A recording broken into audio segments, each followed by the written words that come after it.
আলহামদুলিল্লাহি ওয়াহদাহ والصلاة والسلام على من لا نبي بعد أما بعد فإن خير الحديث كتاب الله وخير الهدي هدي محمد صلى الله عليه وسلم وشر الأمور محدثاتها وكل محدثة بدعة وكل بدعة ضلالة وكل ضلالة في النار فأعوذ بالله من الشيطان الرجيم يا أيها الذين آمنوا أطيعوا الله وأطيعوا الرسول ولا تبطلوا أعمالكم عن أبي هريرة رضي الله تعالى عنه قال قال رسول الله صلى الله عليه وسلم كل أمة تدخلون الجنة إلا من أبى قيل يا رسول الله من أبى قال من أطاعني دخل الجنة ومن أساءني فقد أبى عن عائشة رضي الله تعالى عنها قالت قال رسول الله صلى الله عليه وسلم من عمل عملا ليس عليه أمرنا فهو رد সম্মানিত উপস্থিতি, সর্বপ্রথম আল্লাহ সুবহানাহু ওয়া তাআলার বারগাহে শুকরিয়া জ্ঞাপন করব যে আল্লাহ তাআলা সুন্দর এক মুহূর্তে আমাদেরকে এখানে এসে বসার এবং দ্বীন ইসলামকে জানার জন্য প্রেরণ করেছেন। যিনি বিচার দিবসের একক এবং একচ্ছত্র অধিপতি, সে রব্বুল ইজ্জাতের বারগাহে শুকরিয়া জ্ঞাপনার্থে আমরা সবাই মিলে বলি আলহামদুলিল্লাহ। অতঃপর সমগ্র মানব জাতির শিক্ষক, সমগ্র মানব জাতির পথ প্রদর্শক মুহাম্মদুর রাসূলুল্লাহ সাল্লাল্লাহু আলাইহি সাল্লামের উপর শতকোটি সালাত ও সালাম বর্ষিত হোক, আমরা বলি আল্লাহুম্মা আমিন। আজ মুর্শিদাবাদের রঘুনাথগঞ্জ অন্তর্গত মহলদারপাড়া জনকল্যাণ সমিতির অত্র সমিতির দ্বারা পরিচালিত এই ওয়াজ মাহফিলে আজকে আমার বক্তৃতার বিষয় ঈমানের পরীক্ষা। উক্ত বিষয়ে তথ্য এবং তত্ত্ববহল আলোচনা করার চেষ্টা করব ইনশাআল্লাহুল আজিজ। আজকে আমরা যেখানে উপস্থিত হয়েছি, এখানে আয়োজনটা করা হয়েছে কোরআন এবং সুন্নাহ শোনানোর জন্য, তাই তো? তো আমি যখন দিনাজপুর, মালদা, বিহার এদিকে প্রোগ্রাম করি, আমি বলি যে আমাদের মুর্শিদাবাদের মানুষ, যুবকেরা অনেক পিছিয়ে আছে, মানে দিন ধর্ম অতটা তাদের ভালো লাগে না। তো আজকে এখানে এসে একটু ভিন্ন চিত্র দেখলাম। আপনাদেরকে দেখে মনে হচ্ছে যে এলাকার যারা বয়স্ক মানুষ তারা এখানে হয়তো উপস্থিত হয়নি, যদিও উপস্থিত হওয়া উচিত ছিল, কেননা তারা যুবকদের চেয়ে আল্লাহ সুবহানাহু ওয়া তাআলাকে ভয় করে বেশি। কেন?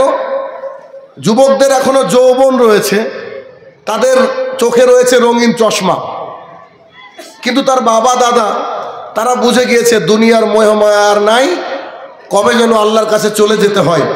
তার জন্য তারা দিন ধর্ম একটু বেশি শোনার চেষ্টা করে। তো জানি না মহলদার পাড়ার বয়স্ক মানুষগুলোর সার্টিফিকেট আছে কিনা জান্নাতের। হতে পারে যে জান্নাতের সার্টিফিকেট আছে, গিয়ে কি করব? অথবা ধর্মের প্রতি তাদের কোনো ইন্টারেস্ট নাই। মানে যুবক প্রায় জায়গায় আছে আলহামদুলিল্লাহ, কিন্তু এখানে যুবকের তুলনায় মিডিল এজ মানুষের সংখ্যা কিন্তু অনেকটা কম। আর এইটা একটা অনেক খুশির জায়গা যে আলহামদুলিল্লাহ, যে যুবক কনসার্ট, গান, নারীদের পেছনে থাকার কথা, ওই যুবকরা আজকে এই মজলিসে বসে আছে। বলছি না যে সবাই একেবারে আপনারা ফেরেশতা, আপনাদের মোবাইলে মেয়েদের নাম্বার নাই, এটাও বলছি না। রাতের বেলায় কিছু সার্চ দিয়ে গোপনে কিছু দেখেন না, এটাও বলছি না। কিন্তু বলছি যে আলহামদুলিল্লাহ আপনারা এখানে এসে বসেছেন, এই বসার মাধ্যমে যে আল্লাহ তাআলা কাকে হেদায়েত দিবেন এটা আল্লাহ তাআলা একমাত্র জানেন। কারণ আমাদের অনেক মানুষ বিরোধিতা করতে এক সময়, আমরাও তো আপনাদের লাইনে ছিলাম, বয়সও খুব বেশি না, আপনাদের আশপাশেই। তো যখন আমাদের বিরোধিতা করত, আমাদের খুতবা বা দু একটা বক্তৃতা শোনার পর আজকে তারা তাহাজ্জুদ গুজারি হয়েছে, আলহামদুলিল্লাহ। তো আমার এই ভাইয়ের মধ্যে নিশ্চয়ই কেউ না কেউ যদি হেদায়েত পাওয়ার থাকে, কারণ হেদায়েত একটা সবচেয়ে বড় পুরস্কার আল্লাহ জমিনে। যার হেদায়েত নাই তার কিচ্ছু নাই, কোটি টাকার সম্পদ থাক, কিন্তু হেদায়েতবিহীন মানুষ একেবারে ওর মূল্য একটা মশার ডানা সমতুল্য না। ও খালি দুনিয়াতে খেয়েছে পায়খানা করতে আর খেতে, ভুল হলো, খেতে আর পায়খানা করতে, ঠিক না? তো আমরা যারা এখানে উপস্থিত, আমরা হচ্ছে আল্লাহ তাআলার গোলাম, তাই না? তাই তো? যা হোক, তো আজকে আলোচনার বিষয় ইমানের পরীক্ষা। যেহেতু যুবকদেরকে দেখলাম বেশিরভাগ, তো ইমানের পরীক্ষার উপরে আমরা আলোচনা করব। আর বর্তমান ভারতবর্ষের প্রেক্ষাপট জানি না এমন কোনো মুসলমান বোধহয় নাই যারা ওয়াকফ আইন সম্পর্কে জানতে চান। এটা কি, আমাদেরকে কি করতে হবে?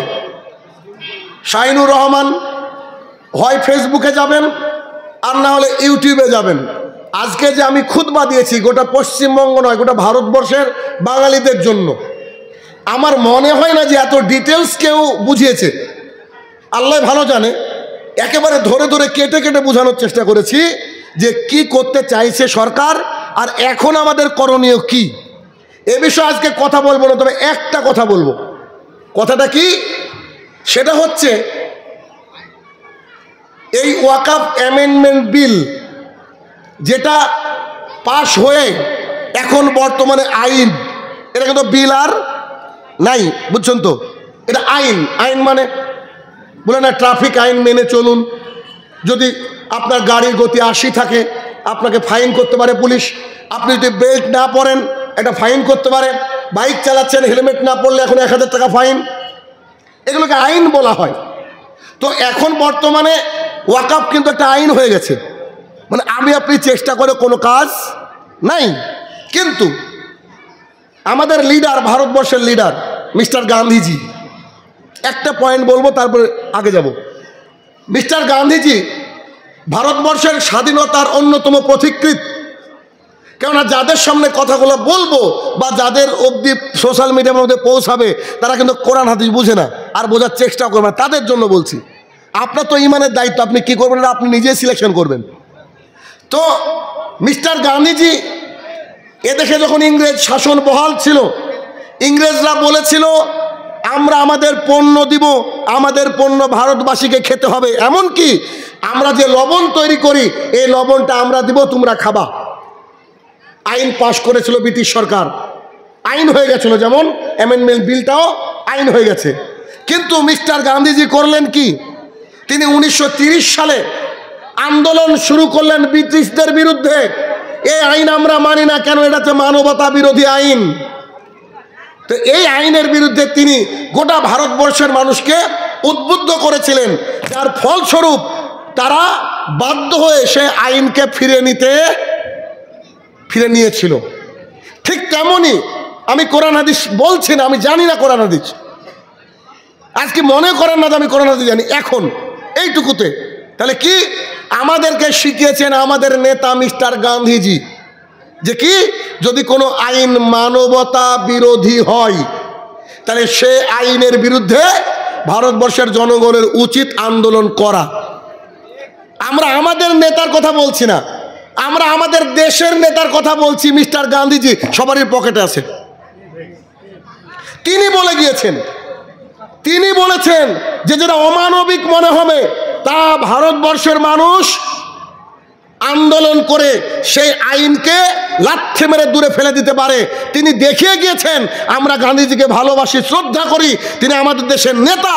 আমাদের ওই নেতার কথা মেনে আমরা এই যে অ্যামেন্ডমেন্ট বিল, যেটা মুসলমানের বাপদাদার দানকৃত সম্পত্তিকে কেড়ে নেওয়ার দিন রাতে যে পায়তারা, রাত্রি 2টার সময় আইন পাশ করে মুসলমান দরদি সরকার, এই আইন আমরা মানি না। আমরা অবশ্যই সুশৃঙ্খলভাবে আন্দোলন করে যাব till the end of our death, আমাদের মৃত্যুর আগ পর্যন্ত। And this is the final point. এটা শেষ। কে শিখিয়েছে আমাদেরকে? মোহাম্মদ সাল্লাল্লাহু আলাইহি ওয়াসাল্লাম শিখাননি। আজকে ওনার কথা বলবো না, আমি এখন বলবো না, একটু পরে বলবো। শিখেছেন মিস্টার গান্ধীজি। অতএব ভারতবর্ষের মানুষের উচিত তাদের বাপদাদার সম্পত্তি দেখভালের দায়িত্ব তাদের। কেননা রাম মন্দিরে যে কমিটি রয়েছে তাতে একজনও মুসলমান নাই, অযোধ্যা মন্দিরে যে কমিটি রয়েছে তাতে একজনও মুসলমান নাই, এমনকি রঘুনাথগঞ্জে যে মন্দির আছে সেই মন্দিরে একজনও মুসলমান নাই। তাহলে আমি আমার বাবার সম্পত্তি কি করে কাকে দিব, বিক্রি করব নাকি, এটা আমাদের ব্যাপার, এটা আমরা দেখব। এখানে যদি কেউ আঙুল ঢোকাতে আসে তাহলে কিন্তু তার ভাগ্যে খারাপ থাকবে।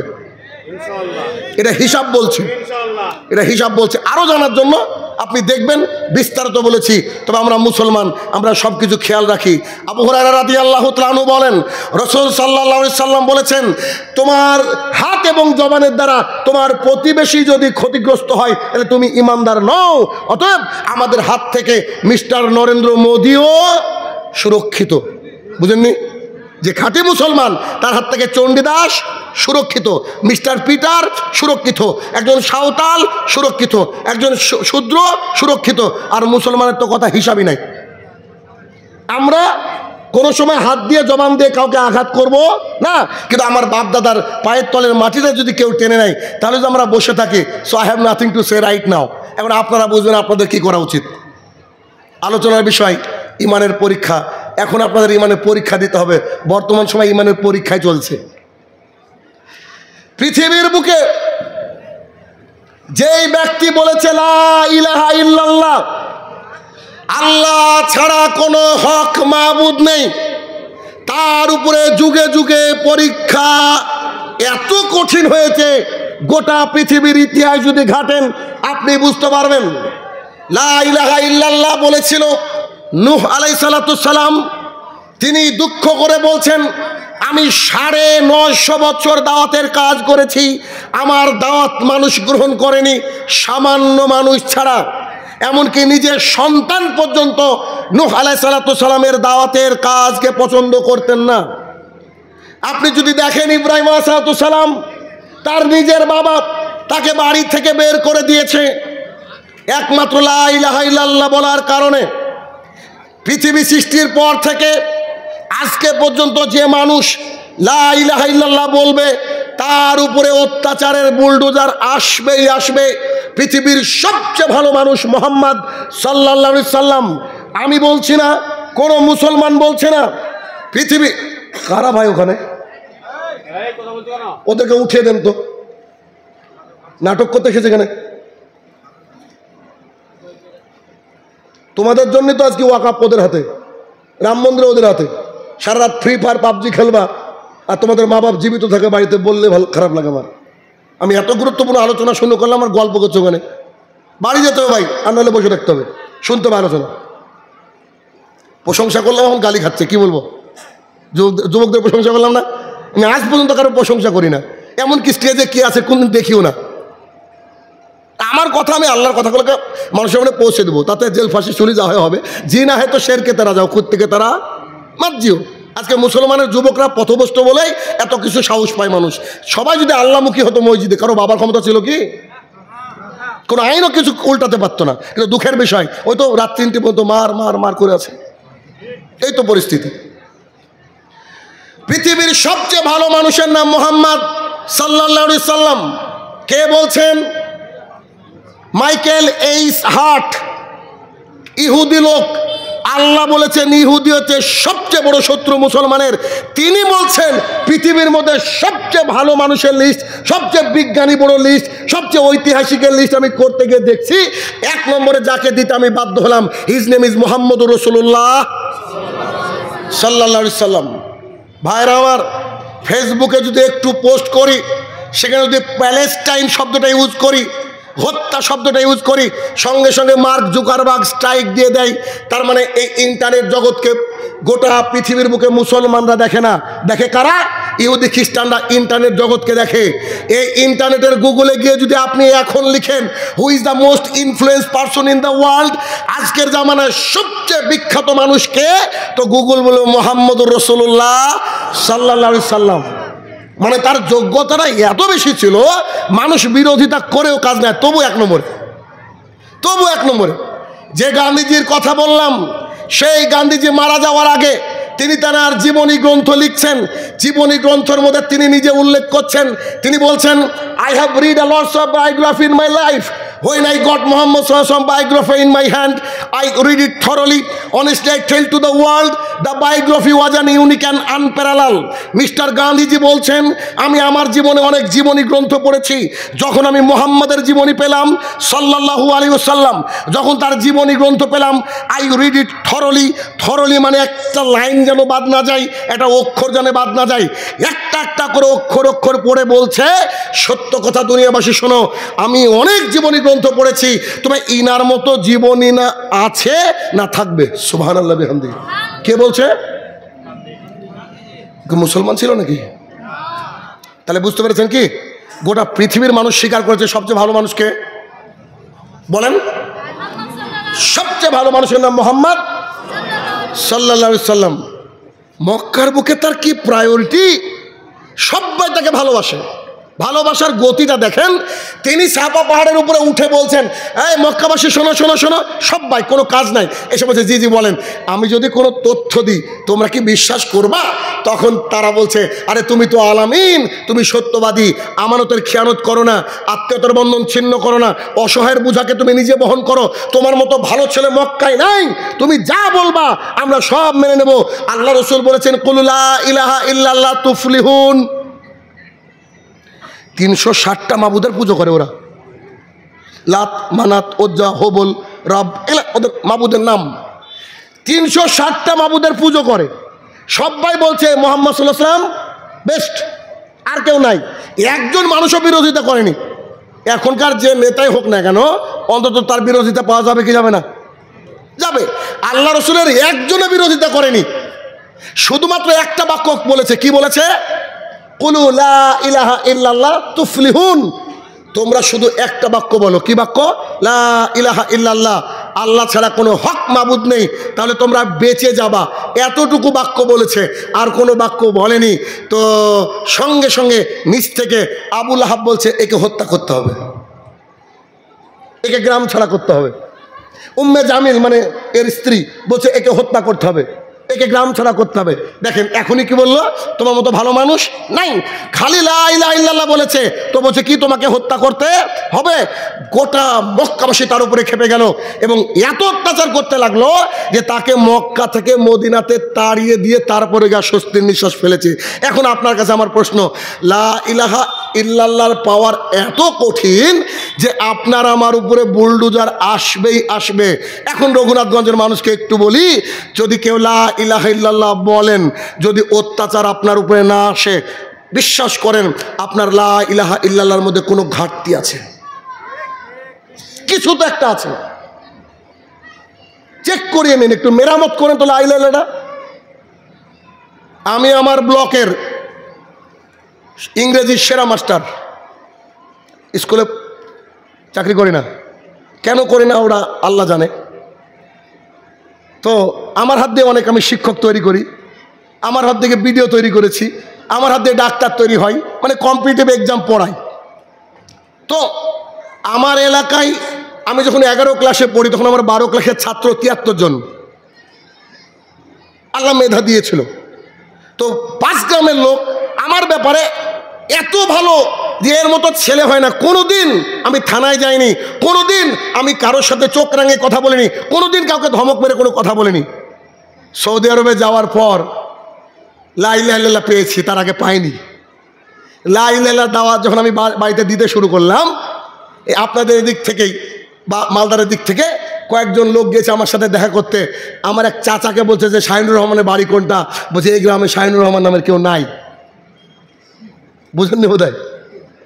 তখন আমার ব্যাংকের অ্যাকাউন্ট পর্যন্ত ছিল না, অথচ গোটা গ্রামে রব, এর অ্যাকাউন্টে কোটি কোটি টাকা ঢুকে আমেরিকা থেকে।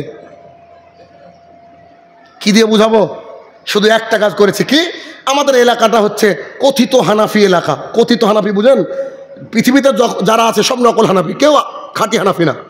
খাঁটি হানাফি মানে যে ব্যক্তি বুকে হাত বেঁধে আমিন জোরে বলে পায়ে পা মিলিয়ে সালাত আদায় করেছে, খাঁটি হানাফি।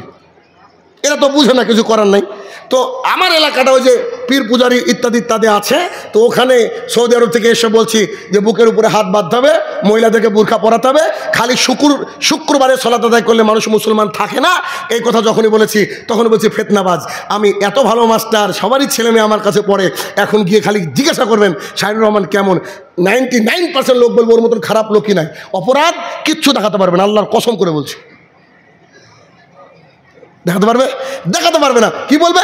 ওই ছেলেটা এসে এলাকার লোককে বিভক্ত করলো, দুটো মসজিদ তৈরি করলো, ব্যাস এতটুকু। তাহলে আরেকটা উদাহরণ দিই, ডক্টর জাকির নায়েক পৃথিবীর বুকে এমন একজন মানুষ, অন্তত শাহিনুর রহমান যেমন রোগ করে বক্তৃতা দেয়, ডক্টর জাকির নায়েক কোনোদিন রোগ করে বক্তৃতা দেয় না। দিয়েছে কি? তাকে বলছে আচ্ছা হিন্দু ধর্মে কি পূজা করা জায়েজ?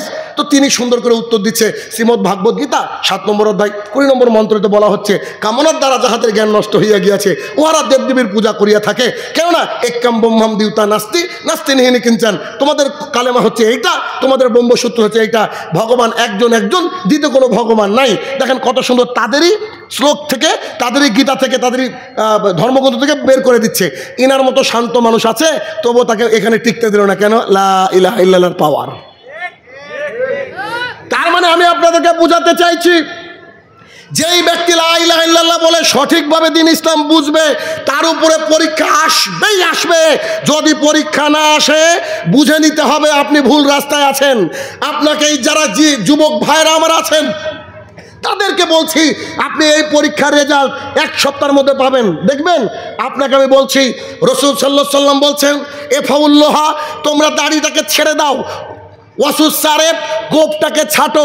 এই বক্তৃতা এখন আপনার সামনে আমি পেশ করলাম। দাড়ি রাখার সুন্নাত নাই, দাড়ি রাখা হচ্ছে ওয়াজিব তথা ফরজ। একজন মুসলমান যদি ছেলে হয়, তার জন্য দাড়ি রাখা হচ্ছে ফরজ, তাকে দাড়ি রাখতে হবে। 18 বছরের ভাই, 17 বছরের ভাই, 19 বছর 20 বছরের কলেজে পড়া ভাইটা, স্কুলে পড়া ভাইটা, আমার এই বক্তৃতা বুকের মধ্যে নিয়ে গিয়ে যদি আপনি বাড়িতে গিয়ে খালি আজকে রাত্রে বলেন যে শাহিনুর রহমান বললো দাড়ি রাখা ফরজ, অতএব আমি আর দাড়ি কাটবো না, নিশ্চিত আমি দাড়ি রেখে দেবো। যদি আপনি বিবাহিত হন, তো গ্যারান্টি ফজর পর্যন্ত আপনার স্ত্রীর সাথে বয়কট।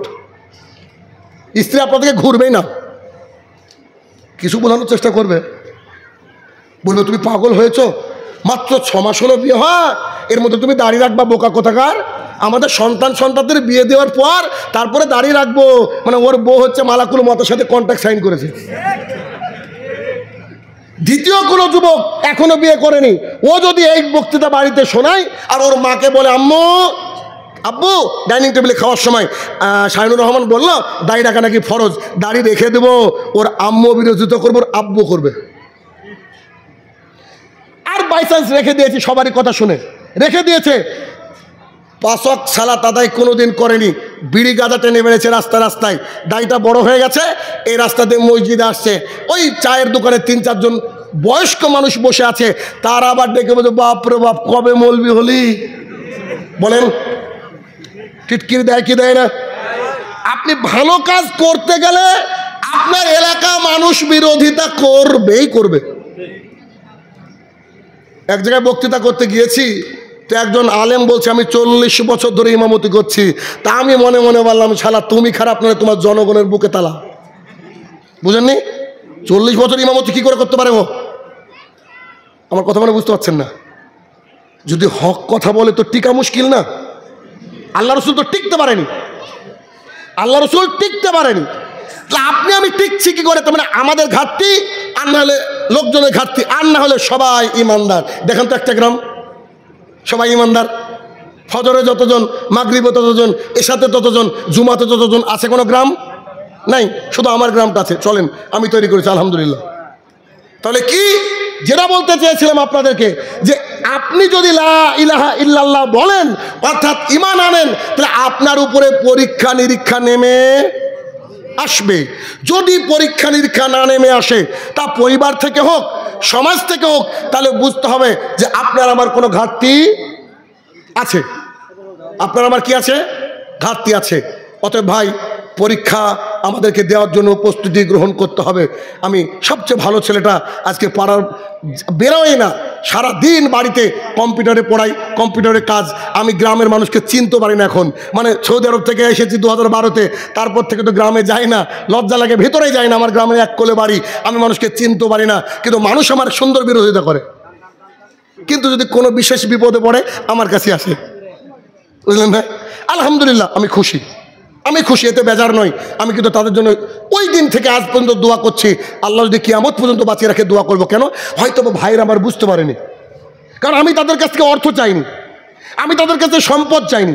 আমি তাদেরকে বলি যে তোমরা তোমাদের দিন ইসলামকে সুন্দর করো, করে তোমাদের জান্নাতের রাস্তাটা তোমরা নিয়ে নাও। আমার মতো শিক্ষিত মানুষ যদি দিন ইসলাম বুঝে দাঁড়িয়ে রেখে যদি 5 ওয়াক্ত সালাত আদায় করতে পারে, তা তুমি কেন করবে না? তাহলে তোমার শিক্ষাগত যোগ্যতা আছে কোথায়? কারণ পৃথিবীর বুকে যারা এই হকের পথে চলেছে তারা অত্যাচারিত হয়েছে। যে ব্যক্তি হক কথা বলে দেখবেন তার সাথে এলাকার লোকের মিল নাই, আপনি খুঁজে দেখবেন। আমি যদিও রাজনীতি পছন্দ করি না, আপনাদের নাম নেওয়ারও দরকার নেই। আমাদের এই মুর্শিদাবাদের কোনো এক এমএলএ কে এমপি জানি না, আমি ওইসব হিসাব টিসাব রাখি না। দেখেছেন, শুধুমাত্র অন্যজন আমাদেরকে চ্যাংদোলা করে ফেলে দেবে, আর উনি খালি মুসলমানের হয়ে একটু কথা বলেছেন, উনি সাসপেন্ড। বুঝলেননি? হক কথা বলতে গেলে জাতি আপনাকে মানবে না, তাহলে আপনি কোন রাস্তায় আছেন কি করে বুঝবেন? জাতি বিরোধিতা করলে একদম সঠিক রাস্তা আছেন। এখন যদি বাউল গান করে বলেন যে জাতি বিরোধিতা করছে, তাহলে তো হবে না, বুঝলেন না? দিন ইসলাম মেনে বিরোধিতা। এজন্য কি আমাদেরকে হক পথে থাকতে হবে। পৃথিবী যেদিকে যাক না কেন আল্লাহ রাস্তায় থাকতে হবে, কারণ একদিন মারা যেতে হবে। আর আল্লাহর কাছে দাঁড়ানোর আগে মানুষের বিষয়ে মূল্যায়ন করে কোনো কাজ নাই। বুঝেননি কথা? দাড়ি রাখলে পাড়ার লোক কি বলবে, কিন্তু দাড়ি না রাখলে আল্লাহ সাইজ করবে। আল্লাহর আগে দাঁড়ানোর আগে, আল্লাহর কাছে দাঁড়ানোর আগে পাড়ার লোকের কথা মূল্যায়ন করে লাভ আছে কি? বলেন, লাভ নাই, লাভ নাই। তাহলে কি? ইমানের পরীক্ষা আমাদেরকে দিতে হবে। সহিহ বুখারী হাদিস নম্বর 16, রাসূল সাল্লাল্লাহু আলাইহি সাল্লাম বলেন, আল্লাহ রাসূল সাল্লাল্লাহু আলাইহি সাল্লাম বলেন, 1 মিনিট, আপনি আজকে গরুর গোশতে ভাত খেয়েছেন, আপনাকে যদি তার মধ্যে 1 টুকরো পোলট্রির গোশত দেওয়া হয়, বুঝতে পারবেন না। আপনি পটল খাচ্ছেন কি আলু খাচ্ছেন, বুঝতে পারেন না। এটা টেস্ট আছে, তাই না? রাসূলুল্লাহ সাল্লাল্লাহু আলাইহি সাল্লাম বলছে ইমানের টেস্ট আছে। শুনেছেন কোনোদিন? ইমানের কি আছে? টেস্ট আছে। ইমানদারের পরীক্ষা আলোচনা শুনবেন, ইমানের টেস্ট শুনবেন না? ইমানের টেস্ট আছে। এখন দেখেন, যে বিষয়গুলো বলবো এগুলো কি আপনার মধ্যে আছে? যদি থাকে তো ইমানের টেস্ট পাবেন, আর যদি না থাকে তাহলে আপনাকে কি করতে হবে? আপডেট করতে হবে, নিজেকে আপডেট করতে হবে। আপডেট তো ভালোই বুঝেন, এখন আপডেট করতে হবে। দেখেন, রাসূল সাল্লাল্লাহু আলাইহি সাল্লাম বলেন, যার মধ্যে 3টে বিষয় একত্রিত হয় সেই ব্যক্তি ইমানের স্বাদ পায়। মানে যার মধ্যে 3টে বিষয় থাকে সেই ব্যক্তি ইমানের স্বাদ পাবে। 1, তার কাছে, মানে যে ব্যক্তি ইমানের স্বাদ পায় তার কথা বলা হচ্ছে, তার কাছে আল্লাহ তাআলার দুনিয়াতে সবচেয়ে আগে হচ্ছে আল্লাহ এবং আল্লাহর রাসূল। যাই করুক না কেন তার প্রথম যার কাছ থেকে পরামর্শ নেবে, যাকে মেনে চলবে, যাকে জিজ্ঞাসা করবে সে কে? আল্লাহ এবং আল্লাহর রাসূল। 1 মিনিট, মুদিখানার দোকান করছেন, দোকানে মাল ঢোকানোর আগে আল্লাহ রসুলকে জিজ্ঞাসা করতে হবে, আল্লাহ রসুল হারাম জিনিস বিক্রি করা যাবে কি? তো রাসূলুল্লাহ সাল্লাল্লাহু আলাইহি ওয়াসাল্লাম বলছেন, ইন্নাল্লাহা তাইয়্যিবুন, নিশ্চয়ই আল্লাহ পবিত্র, লা ইয়াকবালু ইল্লা তাইয়্যিবা, নিশ্চয়ই আল্লাহ পবিত্র জিনিস ছাড়া গ্রহণ করে না। এখন আপনি দোকান করেছেন, পান বিড়ি জর্দা গুল খৈনি সিগারেট বিক্রি করতে পারবেন না। এটা কাকে প্রায়োরিটি দিলেন? আল্লাহ এবং আল্লাহর রসুলকে। এখন যদি আপনি মনে করেন আমার দোকান, আমার টাকা, আমি যা খুশি করব, কাকে মানার না মানার দেখার দরকার নাই, ইনকাম করব, বউ বাচ্চা নিয়ে সংসার করে সুখে থাকবো, এই কথা যদি বলেন, তাহলে আপনি আল্লাহর আগে আপনার কাকে প্রাধান্য দিলেন? বলেন, আপনার নিজের প্রবৃত্তিকে, তাই না? আপনার মন যা বললো তাই। আচ্ছা, মুয়াজ্জিন ভোরে বলছে, হাইয়া আলাস সালাত, তোমরা নামাজের দিকে আসো। আস-সালাতু খায়রুম মিনান নাওম, তোমরা যে ঘুম পাচ্ছো, ঘুমের চেয়ে নামাজ অনেক উত্তম। আচ্ছা, সারা রাতের মধ্যে মানুষের সবচেয়ে দামি ঘুম কখন বলেন তো? ফজরের আগে। ওই সময় ঘুমটা হচ্ছে খুবই আরামের ঘুম, আরামের ঘুমকে আপনি ত্যাগ করবেন তখনই যখন আপনার কাছে প্রথমে আল্লাহ রসুল থাকবে। রঘুনাথগঞ্জের মহলদার পাড়ার হাজারো মানুষ ঘুমিয়ে থাকে ফজরের সময়, দেখবেন একটা বুড়ো মানুষ লাঠি ধরে টক টক টক টক টক টক করে মসজিদ আসছে। মানে এই ব্যক্তির কাছে সবচেয়ে আরামের ঘুমটাকে ত্যাগ করেছে কি কারণে? আল্লাহ এবং আল্লাহ রসুলের মুখের দিকে তাকিয়ে। বুঝতে পারেন বোধহয়? আল্লাহ এবং আল্লাহ রসুলের নির্দেশ অনুযায়ী তার আরামের ঘুমটাকে ত্যাগ করে ও মসজিদমুখী। কি ঠান্ডা পড়ছে, একেবারে বরফ পড়ার মতো। আর এই বরফ পড়ার মতো এই অবস্থায় স্ত্রী সহবাস করেছে বেচারা, ফরজ গোসল করছে, থরথর করে কাঁপছে, কি যে হয়। তারপরে সেই ব্যক্তি মসজিদে গিয়ে সালাত আদায় করছে। এই গরমের সময় এমনি রাত 12টা পর্যন্ত মানুষের ঘুম হয় না। তারপরে আমাদের এলাকার পরিস্থিতি মাশাআল্লাহ, রাত্রি 11টার সময় কারেন্ট যাবে। মানে যে সময় একটু চোখটা এতে আসবে ওই সময় কারেন্ট কি রাত 1টা পর্যন্ত শেষ। এবার ওই ব্যক্তি ঘুমালে তো জোহরে চালা পাবে, বুঝেননি? চোখটা একটু ক্লান্তি ক্লান্তি ভাব, এমতো অবস্থায় কানে যেন হালকা শোনা যাচ্ছে হাইয়া আলাস সালাহ, তোমরা মসজিদে আসো। এই আরামের ঘুমকে ত্যাগ করে দিয়েছেন কার জন্য? আল্লাহ এবং আল্লাহ রসুলের জন্য। যদি ত্যাগ করে দিয়ে মসজিদমুখী হতে পারেন তাহলে আপনি ইমানের স্বাদ পাওয়ার যে 3টে এলিমেন্ট দরকার ওটা আপনার মধ্যে আছে। কথা বোঝা গেল? আমার এক আত্মীয় বাড়িতে এসে কলিং বেল দিল, কে বলে খুললাম, সালাম দিল, সালামের অ্যান্সার করলাম। তো বলছে এটা নেমন্তন্ন করতে এসেছি, আমি গ্যারান্টি আপনি যাবেন না। তবুও নেমন্তন্ন করতে আসলাম, ধর্ম যার যার জায়গায়, দেখবো যে আপনি আমার সাথে আত্মীয়তার বন্ধন রাখেন কিনা। তা বলছে কি? যে আমার ছেলের মুসলমানের খানা, আমার আত্মীয়। তা বললাম মাশাআল্লাহ, তো আসেন বাড়িতে খাওয়া দাওয়া করেন। বলছে না ভাই ব্যস্ত আছি, সব জায়গায় যেতে হবে। তা বললাম যে আপনি যে আমার ব্যাপারে ধারণা করেছেন আলহামদুলিল্লাহ, আমি খুব খুশি, আপনি নিশ্চিত থাকেন আমি যাব না। যদি আপনার ছেলে মেয়ে কোনোদিন বিবাহ দেন আর বিবাহ দেওয়ার পর অলিমার দাওয়াত দেন, আল্লাহি সেদিন জীবিত থাকলে পৌঁছাবো। তখন বলছে ধর্মের ব্যাপারে আপনারা এত কঠিন। আমি সে আমাদের কোনো পারমিশন নাই যে আল্লাহ রসুল বলেছে, কি করবো বলেন? নইলে যদি খালি খেতে বলতো যে খেয়ে খেয়ে মোটা হয়ে যেতাম। জাওতাখানা, মৈত্রীখানা, অমুকখানা, তমকখানা, খানাই খানা।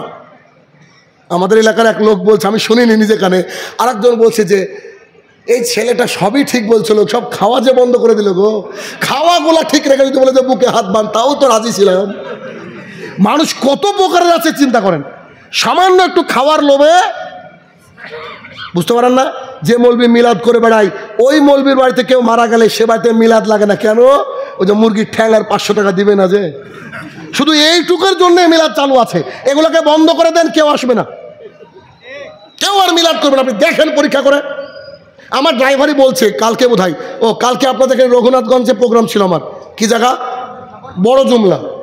আরে তাদের কত শখ, রাহুলকে আগে তুলবে, পরে আমাকে তুলবে, বহুত দিন আগে থেকে বলছে। বিশাল বড় প্যান্ডেল, গেট টেট করেছে। আমি যখন ঢুকছি, কি ঝড়ার বৃষ্টি না কালকে, আমি বললাম যে চলে আসছে, অসুবিধা নেই। রাস্তার উপরে বাঁশঝাড় উল্টে পড়ে গেল, আধা ঘন্টা সময় লাগলো বাঁশঝাড়কে ক্লিয়ার করতে। আমি যখন এসে আপনার লালগোলা পার হয়ে আর কিছুটা সময় আমাকে ফোন করে কাঁদো কাঁদো কণ্ঠে বলছে, ভাই বাড়ি ঘুরে যান। কেন? প্রোগ্রাম করা সম্ভব হলো না। তো ঠিক আছে, কি আর করবো। বাড়িতে স্ত্রীকে ফোন করলাম যে ভাতে পানি দিয়েছি, কি করবা? তা বললাম বিরিয়ানির দোকান যদি খোলা পাই তো দেখা যাক। খেয়েছি, অসুবিধা নেই আলহামদুলিল্লাহ। তো বিষয় হচ্ছে আল্লাহ সুবহানাহু ওয়া তাআলা ওখানে আমাকে রাখেনি, বা তাদের প্রোগ্রামটা রাখেনি। কেননা তাদেরকে কয়েকবার থানায় ডাকা হয়েছিল, বারবার করে বলা হয়েছিল এই সম্পর্কে বলবেন না, সেই সম্পর্কে বলবেন না। হয়তো আল্লাহ তাআলা কল্যাণকর বুঝেছেন বোধ, আল্লাহ এই করেছে। আল্লাহ আজকেও বৃষ্টি দিতে পারতো, আলহামদুলিল্লাহ আজকে আল্লাহ সুবহানাহু ওয়া তাআলা বৃষ্টি দেয়নি, এটা আপনার আমার সৌভাগ্য। কথা বুঝছেন কিনা? তাহলে কি বিষয় হচ্ছে যে আমরা যখনই কোনো হক পথে নিজেকে ওই পথে চালানোর চেষ্টা করব, তখন আমাদের কি হবে বলেন? আমাদের বিরোধিতা আসবে।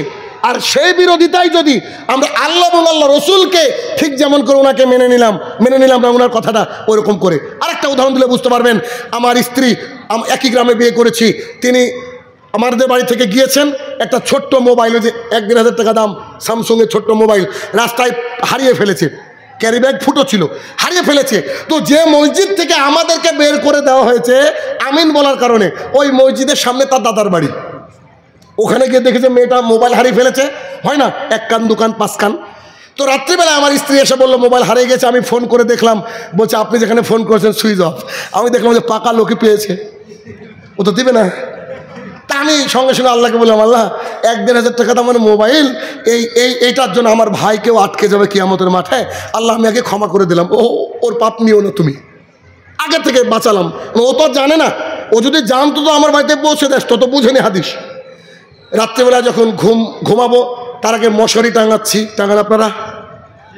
মশা তো খুব না, মশারি টাঙাচ্ছি। ওই পাড়ার মসজিদ থেকে আওয়াজ আসছে, আসসালামু আলাইকুম, শাহিনুর রহমানের একটা ছোট মোবাইল হারিয়ে গেছে, কেউ যদি পেয়ে থাকেন আমাদের মসজিদে অথবা তার বাড়িতে দিয়ে আসবেন। মানে হঠাৎ দরদ 3বার বা 2বার ঘোষণা করলো। যেই ঘোষণা শেষ হয়ে গেছে আমি এই ভয়েসে বলছি, আল্লাহ হে আমার প্রতিপালক, শাহিনুর রহমান যেন মোবাইলটা না পায়। আমার স্ত্রী হাদিস জানতো না, ওই হাদিসগুলা তখন। তা আমাকে বলছে, আরে বোকা, ওটা তো তোমার নাম করছে, তোমার মোবাইল। স্ত্রীদের কাছে সব স্বামী বোকা, তাই না? গোটা পৃথিবীকে চালাচ্ছি আমরা গো, অবশ্য বোকা এরকম ভাবা যায়। আমাকে বলছে, আরে বোকা, ওটা তোমার নাম করলো আর তুমি বদদুয়া করলা কেন? আমি বললাম, ওরে পাগলি, বদদুয়া করলাম এই জন্য, আবু দাউদ, তিরমিজি, নাসাই থেকে আমি 13খানা হাদিস জানি। আল্লাহ রসুল বলেছেন, যদি মসজিদ থেকে কেউ কোনো হারানোর সংবাদ দেয় তাহলে তুমি তার বদদুয়া করো। এবার কি বুঝতে পেরেছেন আল্লাহ এবং আল্লাহ রসুল কেন প্রিয়? কারণ আমি বললাম ওইটা আমার মোবাইল না, আমার বাপের মোবাইল হলো, আমি বদদুয়া করতাম। কারণ এই বদদুয়া শিখেছেন মুহাম্মদুর রাসূলুল্লাহ সাল্লাল্লাহু আলাইহি সাল্লাম। তাহলে পৃথিবীতে সবচেয়ে ফার্স্ট প্রায়োরিটি কে পেল? আল্লাহ এবং আল্লাহ রসুল। আর একটা কথা বলি, হাতের এই জিনিসটা দিয়ে আমি ইনকাম করে খাই, এটা দিয়ে। সেটা কি? কুয়েতে আমার ছাত্র আছে আলহামদুলিল্লাহ, সৌদি আরবে মসজিদে হারাম ঝাড়ু দেয়। ওর মা হয়তো ওকে পড়তে বলেছে, পড়েনি, বিপদে পড়ে গিয়েছে, এখন ইংরেজি দরকার, স্যার স্পোকেন ইংলিশ শিখবো। তো আমি তো এখানে যখন ক্লাস করে ওখানে 2.5 ঘন্টা, বুঝতে পারছেন ডিফারেন্স। আমি তো রাত 9টা 9:30 ক্লাস করাই। ওই আমার কাছে ছাত্র পড়ে গ্রিস থেকে, গ্রিস, আমার কাছে ছাত্র পড়ে আপনার বাহরাইন থেকে। আর ইন্ডিয়া বাংলাদেশ তো আর বলারই অবকাশ রাখে না, এদিককারও স্টুডেন্টরা আছে আলহামদুলিল্লাহ। তো এইটা দিয়ে ইনকাম করে খায় কিভাবে? পড়িয়ে, নিজের ইন্টারনেট খরচ করে, মেধা খরচ করে। আমার লেখা অনেকগুলো কিতাব আছে আলহামদুলিল্লাহ, কিতাবের মাধ্যমে আমি ইনকাম করি। কিন্তু বর্তমান বিশ্বের সবচেয়ে বেশি ইনকামের রাস্তা হচ্ছে ইউটিউব আর ফেসবুক থেকে। বর্তমানে বিশ্বাস করেন, আপনারা কল্পনাও করতে পারবেন না কি পরিমাণ টাকা আছে এটাতে। আমি যদি খালি ফেসবুকের ইনকাম নিতাম অথবা ইউটিউবের, মোটামুটি বাড়িতে বসে থেকে 5 লাখ টাকা মাসে কোনো ব্যাপারই না, একটা প্ল্যাটফর্ম থেকে ইনকাম। কিন্তু এই ইনকামটা আমার বক্তৃতার কারণে হবে না। এই ইনকামের মাধ্যমে ওরা অ্যাড দিবে একটা, ওই অ্যাডের মাধ্যমে আমাকে টাকা দিবে। আমি ধরেন বিড়ির উপরে বক্তৃতা করছি, ওখানে রয়্যালস ট্যাগের অ্যাড চলে আসলো, বুঝতে পারেননি? তাহলে এই ইনকাম কি হালাল না হারাম? আমি মেয়েদের পর্দার ব্যাপারে কথা বলছি, একটা মেয়ে নেচে নেচে টিকটক করছে, হারাম না হালাল? হারাম। আমি শুধু আল্লাহর দিকে তাকিয়ে আমি এটাকে ছেড়ে দিয়েছি। যে শাহিনুর রহমান চাইলে গোটা গ্রাম কিনতে পারতো, বিশ্বাস করেন। মানে এত ইনকাম, যদি কেউ ইউটিউবার থাকে একবার জিজ্ঞাসা করেন, কোটি কোটি টাকা ইনকাম, এখন কোটি কোটি টাকা ইনকাম। আমার বক্তৃতা দিয়ে কত মানুষ যে ইনকাম করে। বাংলাদেশে কয়েকশো ইউটিউবার আমাদের বক্তৃতা ধরে। একজন ইউটিউবার আমার খুব কাছের, ওর অনেক অনেক সাবস্ক্রাইবার। তা আমি ওকে বলছি, ভাই একটা কথা বলবো, তো বলেন। তো আমার একটা বক্তৃতা থেকে ক টাকা ইনকাম করেছেন বলবেন? তো হচ্ছে আব্দুর রাজ্জাক বিন ইউসুফের ওখানে যে বক্তৃতা দিয়েছিলেন বিবাহে করণীয় বর্জন, ওইখান থেকে ভাই বেশি না, মাত্র 3.5 লাখ টাকা ইনকাম করেছে আমার একটা বক্তৃতা থেকে। তা বললাম, তো তার বড় মাপের হারাম করতো, সে বলতে পারেন। তা বলছে আমার গাড়িতে চলে। হ্যাঁ, কি করবেন, মানুষকে বুঝিয়ে পারা যায় না এরকম। তবে তাদের অনেক দামি দামি ক্যামেরা, লোকও রাখে 10-12 জন এরকম। তাহলে কি আল্লাহ সুবহানাহু ওয়া তাআলা হারাম করেছে বিধায় আমি এই ইনকামটাকে ছেড়ে দিলাম। কার জন্য? আল্লাহ তাআলার জন্য। ইমানের স্বাদ আমি পাবো না তো আপনি পাবেন নাকি? বুঝতে পারেননি? এক স্কুলে, পশ্চিমবঙ্গের একটা নাম করা স্কুল, বলছি না, চিনবেন, নাম বললেই চিনবেন, গোটা পশ্চিমবঙ্গের কেউ না স্কুল চিনবে না। ওই স্কুলে হেডমাস্টার ছিলাম আমি। ওই স্কুলে ঢোকার পরে নোটিশ দিয়ে দিয়েছি প্রত্যেক স্যারকে সালাত আদায় করতে হবে 5 ওয়াক্ত। এমনকি মালিক তাহাজ্জুদ পর্যন্ত ধরলো, বিড়ি সিগারেট আর দেশলাই আমাকে রেখে দিয়ে বললো, স্যার আজ থেকে আমি এগুলো খাবো না, আমি তাহাজ্জুদ ধরেছি। এরকম করে 3-4 মাস যাওয়ার পরে একদিন আমি বাইক নিয়ে স্কুলে ঢুকছি, জানালা খোলা তার ঘরের, আমি ঢুকতে গিয়ে দেখছি সিগারেট ধরাচ্ছে, বাইকটা ঘুরেছে, আর যায়নি স্কুলে। বুঝতে পারেন? বাইকটা সেদিন ঘুরেছি, ওই দিন থেকে আজ পর্যন্ত আর স্কুলে যায়নি। কারণ ওই হারামখোর যদি থাকে তাহলে তার উন্নতি হবে না, কারণ আল্লাহ রসুল এগুলোকে হারাম করেছে। কথাকে বোঝা যাচ্ছে? তাহলে কি আমি যদি মনে করি ইনকাম করতে পারবো, আল্লাহ রসুল বলছে তুমি এটা হারাম, এটা থেকে বেঁচে থাকো, তাহলে আমি কাকে প্রাধান্য দিলাম? আল্লাহ এবং আল্লাহ রসুলকে। তাহলে ইমানের স্বাদ পেতে গেলে 1 নম্বর পয়েন্ট কি? আল্লাহ এবং আল্লাহ রসুলকে প্রথমে প্রাধান্য দিবেন। 1। 2, একে অপরকে ভালোবাসবেন শুধুমাত্র আল্লাহ তাআলার জন্য। প্রথমটা একটু কঠিন হলেও পরেরটা অনেক সোজা ভাই, সোজা না?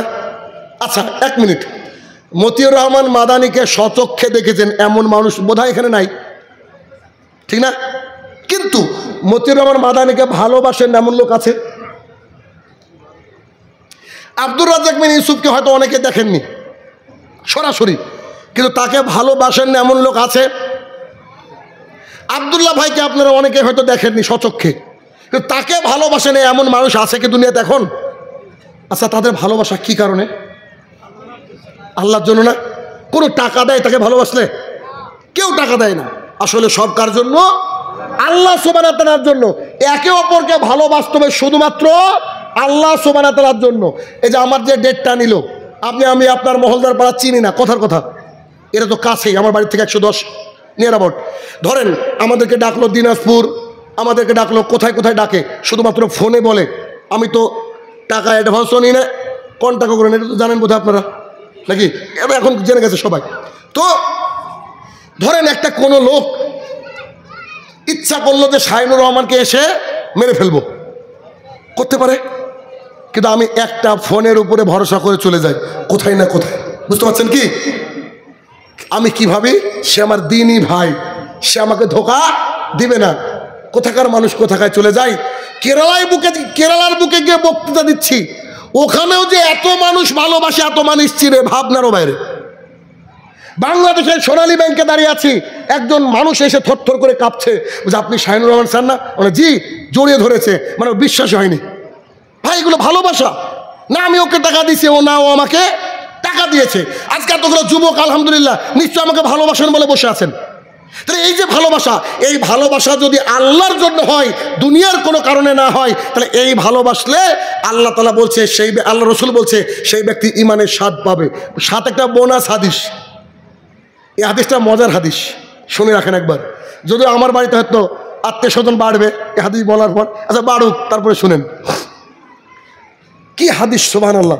রাসূলুল্লাহ সাল্লাল্লাহু আলাইহি ওয়াসাল্লাম বলছেন, পাশের গ্রামের নাম বলেন তো, কি নাম? রামপুরা। ওকে, রামপুরা। আমি হাদিসটা আপনাদের এলাকা দিয়ে বুঝাচ্ছি। মহলদার পাড়া থেকে একজন ভাই মাঠের মধ্য দিয়ে রাস্তা রামপুরা যাবে। তো ও যখন রাস্তা দিয়ে যাচ্ছে, মাঠের মধ্যে দিয়ে রাস্তায়, আল্লাহ সুবহানাহু ওয়া তাআলা একটা ফেরেশতাকে পাঠিয়ে দিয়ে বলছে ওই ব্যক্তিকে জিজ্ঞাসা করো যে কোথায় যাচ্ছে। আল্লাহ কি জানে না? জানে, কিন্তু আল্লাহ তাআলা আমাদেরকে শেখানোর জন্য। তখন সেই ব্যক্তিকে এসে ফেরেশতা মানুষের রূপ ধরে বলছে, ভাই কোথায় যাচ্ছেন? তো ভাই একটু রামপুরা যাব। হাদিসে কিন্তু রামপুরা নাই, ভুল বুঝেন না, বোঝানোর জন্য সুন্দর করে, ওই রামপুরা যাব। ভাই কেন? আমার একজন দিনী ভাই আছে, তো দেখা করতে যাব। ফেরেশতা থেকে কাউন্টার প্রশ্ন করছে, ও ব্যবসা করেন? কারণ মানুষ কেন যায় একে অপরের কাছে, দূরের রাস্তা পাড়ি দেয়, ব্যবসা বা এরকম টাকা পয়সা লেনদেন।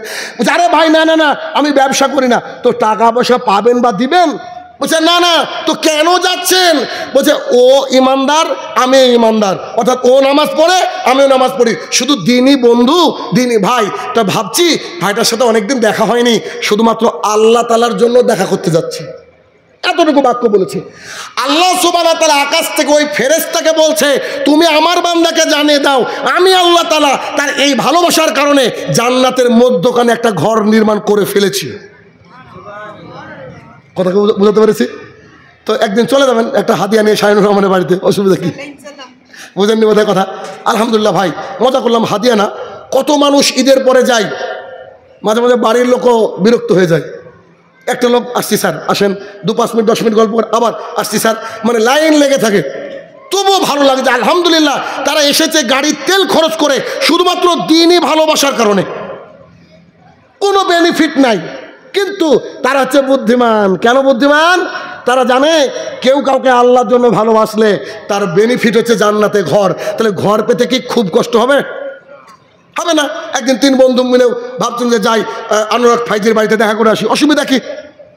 গিয়ে একটু দেখা করলেন, আব্দুল্লাহ সালাফি হাফিজুল্লাহ তার বাড়ি থেকে দেখা করলেন, আলহামদুলিল্লাহ। বা আপনার এলাকার আশপাশে কোনো আলেম থাকলে তার বাড়িতে গেলেন, কোনো বন্ধু থাকলে গেলেন। আলেমের কাছে যেতে হবে এমনটা নয়, কোনো বন্ধুর কাছে গেলেন। কিন্তু ভালোবাসা কার জন্য হবে? দিনের জন্য। দিনের জন্য, কোনো দুনিয়ার কোনো সম্পর্ক থাকবে না। 2 নম্বর পয়েন্ট। 3, ইসলাম মেনে নেওয়ার পর কুফুরিতে যদি কেউ ডাকে, কুফুরির মধ্যে যদি কেউ ডাকে, কাফের হয়ে যাওয়ার জন্য যে কেউ যদি বলে, তার চেয়ে উত্তম হচ্ছে আগুনে ঝাঁপ দেওয়া।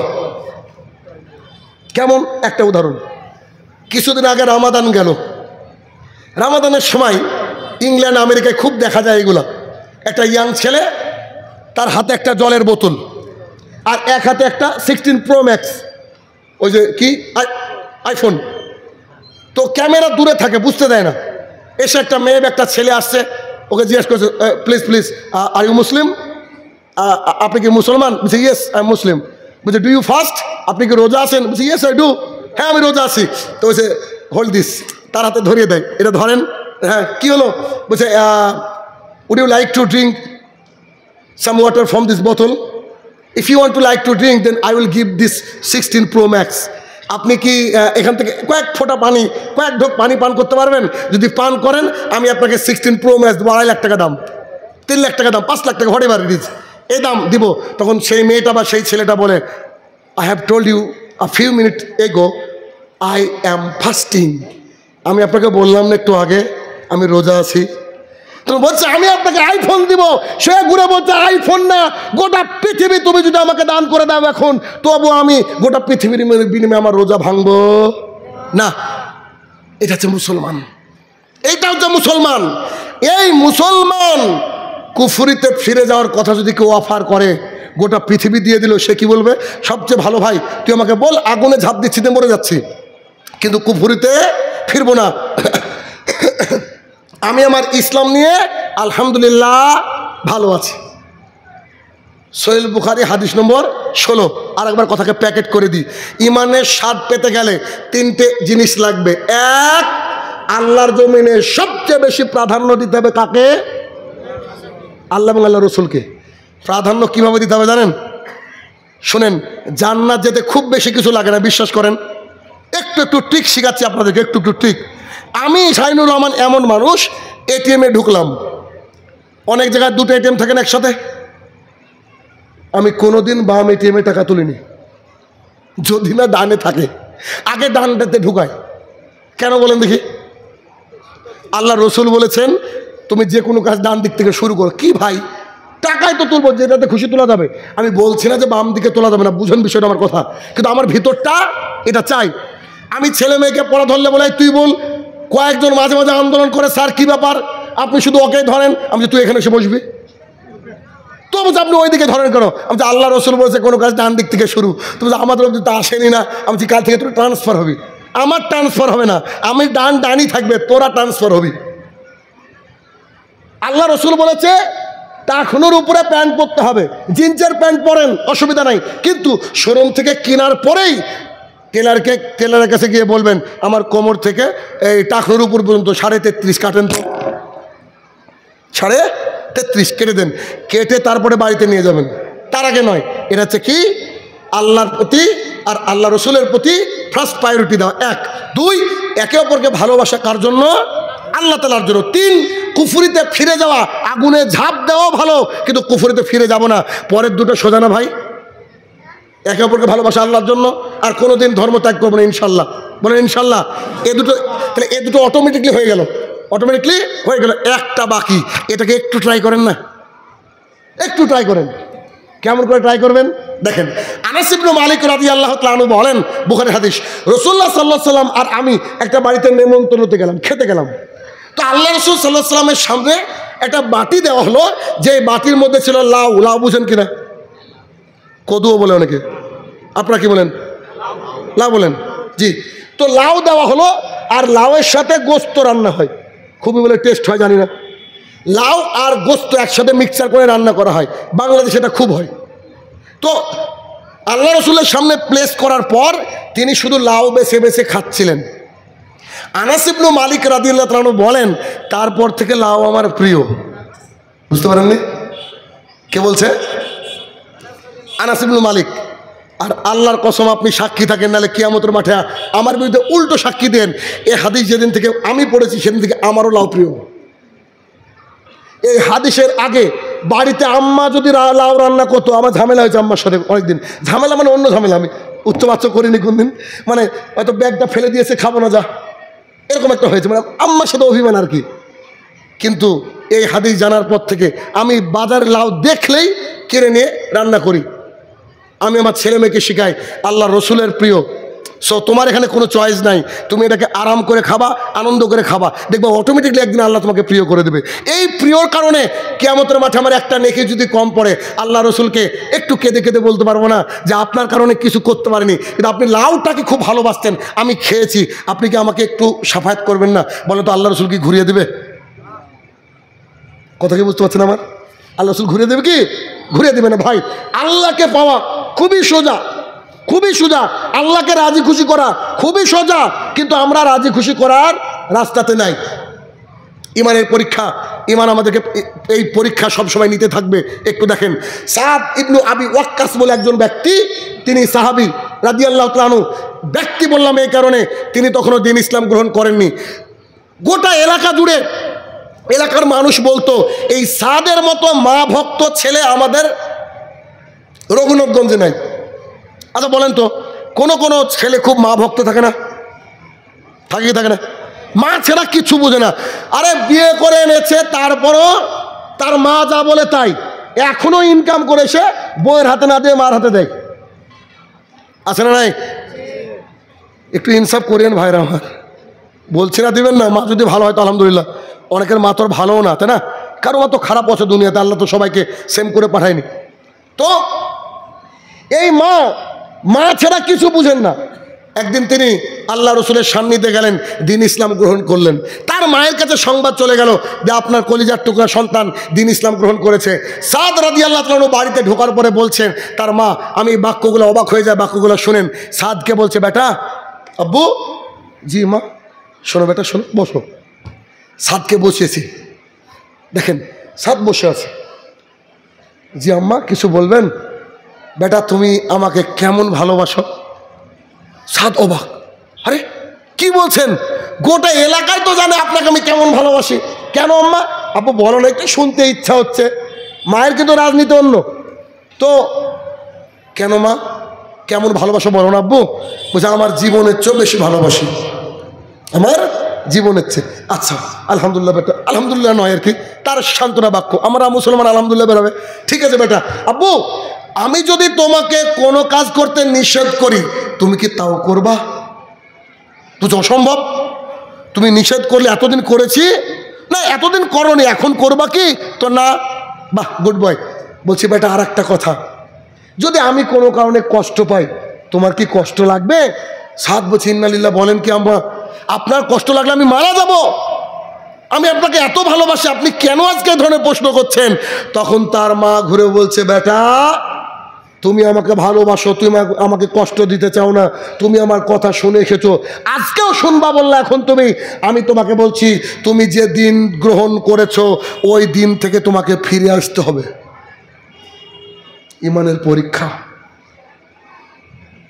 তো বলছে, আমি মুহাম্মদ সাল্লাল্লাহু আলাইহি সাল্লামের দিনকে গ্রহণ করেছি, তার থেকে ঘুরে আসতে হবে বলছো আম্মা? তো জি, তার থেকে ঘুরে আসতে হবে। তুমি এখনই বললা তোমার মাকে কষ্ট দিবে না, তুমি এখনই বললা যে তুমি কথা শুনবা। তখন তিনি বলছেন, আম্মু দুঃখিত, দ্বীন ইসলাম থেকে ফিরতে পারবো না। মানে পরীক্ষা দেখেন, মা আর সন্তান, দ্বীন ইসলাম থেকে ফিরতে পারবো না। বোতলটা হাতে নেওয়ার তো কারণ আছে, এমনি তো হাতে নিয়ে বসে আছি না।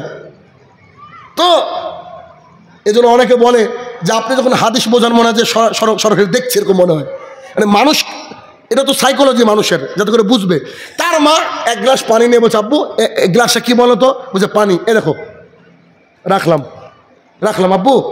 যতদিন না তুমি তার ধর্মকে ত্যাগ করছো আর আমাদের ধর্মে ফিরে আসছো, দেখো দেখো পানিটা দেখে নাও, এই পানি আমি পান করব না। কত বড় চ্যালেঞ্জ, কি বিশাল চ্যালেঞ্জ। সাদ ইবনে আবি ওয়াক্কাস রাদিয়াল্লাহু তাআলা মনে করলেন আম্মা মানুষ, মহিলা মানুষ, একটু জিদ করেছে, পরে ঠিক হয়ে যাবে। তো তিনি আর কোনো কথা বললেন না, বাড়ির থেকে বেরিয়ে গেলেন। রাত্রেবেলা এসে মায়ের খোঁজ নিলেন, দেখছেন বিছানায় ওভাবে শুয়ে আছে, পানি ওই রকম। পরের দিন আসলেন, পরের দিন দেখছেন একই অবস্থা। তারপরের দিন পরপর 2 দিন পানি না খেলে খাওয়া বাঁচা কিন্তু খুব মুশকিল। খাবার না খেয়ে 2-5 দিনের মধ্যে চলা যায়। তখন তার মার দিকে তাকিয়ে বলছে, আম্মা আপনি কি পাগলামি শুরু করলেন? আপনাকে তো বললাম আমি দিন ত্যাগ করবো না, আপনি নেন পানি পান করেন। তখন বলছে, বেটা তোমার মা তোমার সামনে তিলে তিলে মরে যাবে, তুমি একটু দেখো ভালো করে। তুমি নাকি তোমার মাকে ভালোবাসো বেটা, এটা কি তোমার ভালোবাসার নমুনা? তুমি যতক্ষণ না তার ধর্মকে ত্যাগ করছো, আমাদের ধর্মে ফিরছো, আমি পানি গ্লাস পান করবো না। এবার তুমি আমার সামনে বসে থাকো আর দেখো কি করে আমি আস্তে আস্তে মৃত্যুর কোলে ঢলে পড়ি। নাও পয়েন্ট টু বি নোটেড। এখন যে কথাটা বলবো আপনার কলিজার মধ্যে একেবারে সোনার অক্ষর দিয়ে লিখে রাখেন। সাদ ইবনে আবি ওয়াক্কাস কি বলেছিলেন? সাদ ইবনে আবি ওয়াক্কাস মায়ের বেগতিক দেখলেন না, মা তো কথা শোনে না। তখন তার মায়ের দিকে তাকিয়ে, আমার গায়ে লোম দাঁড়িয়ে গেছে ভাই কথাটা বলার আগে। তার মাকে তাকিয়ে বললেন, আম্মা আল্লাহ সুবহানাহু ওয়া তাআলা যদি আপনার মধ্যে 100টা জান দিয়ে দেয় আর একটা একটা করে আমার আম্মা, প্রত্যেকটা একটা করে যদি আমার আম্মা মারা যায়, একটা আম্মা মারা গেল, আপনি আবার মারা গেলেন, আপনি আবার মারা গেলেন, আপনি আবার মারা গেলেন, এরকম করে যদি আপনার মধ্যে আল্লাহ 100টা জান দেয়, 100টা জান যদি আমার সামনে বেরিয়ে যায়, আমি আল্লাহ রসুলের দিনকে ত্যাগ করব না। এটা কত বড় পরীক্ষা বলেন তো ভাইয়েরা আমার। এর চেয়ে বড় পরীক্ষা আর কি নেবেন আপনি? সাদ ইবনে আবি ওয়াক্কাস রাদিয়াল্লাহু তাআলা মায়ের মুখের দিকে তাকালেন না, যে মা এত প্রিয়। অতএব যুবক ভাইরা, আজকে আপনাদেরকে দাড়ি রাখতে বললাম, টাকনুর উপরে প্যান্ট পরতে বললাম। আপনার মা আব্বা যদি বলে বেটা তোমাকে খাবার বন্ধ করে দেবো, কিন্তু দিন ইসলামের ব্যাপারে বাবার সাথে আজে বাজে কথা বলা যাবে না। আপনাকে দাড়ি রাখতেই হবে, টাকনুর উপরে প্যান্ট পরতে হবে, 5 ওয়াক্ত সালাত আদায় করতে হবে। বাবা যদি লাথি মেরে বাড়ির থেকে বের করে দেয়, যাওয়ার সময় বলতে হবে আব্বু আসসালামু আলাইকুম। উচ্চবাচ্য কোনো কথা বলা যাবে না। কথাকে বোঝাতে পারছি আপনাদেরকে? তার মানে কি, সাদ ইবনে আবি ওয়াক্কাস রাদিয়াল্লাহু তাআলার পরিণতি এইটা হলো। কি দিয়ে বোঝাবো আপনাকে? আর একটা হাদিসে সাদ ইবনে আবি ওয়াক্কাস রাদিয়াল্লাহু তাআলা দুঃখ করে একদিন বলছেন, আমি 7ম ইসলাম গ্রহণকারী, আমি 7 নম্বর ইসলাম গ্রহণকারী।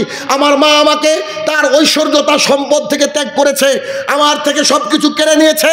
আমি যখন পথে পথে ঘুরতে থাকলাম, আল্লাহ রসুলকে মেনে নেওয়ার পর আমি যখন পথে পথে ঘুরতে থাকলাম, মানুষ 2-4 দিন খাবার দিবে স্বাভাবিক, পরে আর খোঁজ দেয় না মানুষ।